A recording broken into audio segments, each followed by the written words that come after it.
চলে আসে সিংহ রাশি। সিংহ রাশির 5ই জানুয়ারি থেকে 11ই জানুয়ারি কেমন যাবে? এই সপ্তাহে সিংহ রাশির কিন্তু অগ্রগতির যোগ, অনেকখানি এগিয়ে যাবেন, কিন্তু ঢাইয়া চলছে।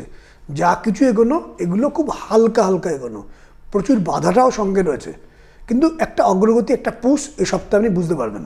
একটা সাফল্যের দিকে আপনি একটু হলেও এগোচ্ছেন। মানসিক টেনশন প্রচুর বাড়বে, মানসিক ক্লেশ আসবে, অনুনয় বিনয় করে এগোতে হবে, এভাবেই কার্য সমাধা হবে। কিন্তু একটা পুশ পাবেন, ঈশ্বরিক কৃপা কিন্তু আপনি পাবেন। শরীর ঠিক থাকবে না, অনেক চাপ সহ্য করছেন, সহ্য করতে হবে। আর্থিক চাপও চলছে, কর্মক্ষেত্রে নানারূপ বিপরীত পরিস্থিতির সম্মুখীন হচ্ছেন। এর মধ্যেও কিছু শুভ খবর পাবেন, প্রাপ্তির যোগ। মানসিক দিকটা একটু ডিস্টার্ব চলবে, প্রচুর চাপ চলছে।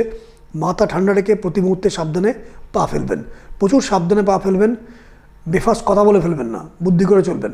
সপ্তাহের শুরুর দিকে সিংহ রাশির আশা পূরণ, শুভ যোগ, শুভ খবর।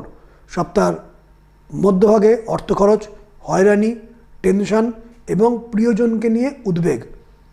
সপ্তাহের শেষ ভাগে সিংহ রাশির খরচ বৃদ্ধি, পুরানো কোনো কাজে কিছুটা অগ্রগতি, কিন্তু বেশ ধীরে ধীরে।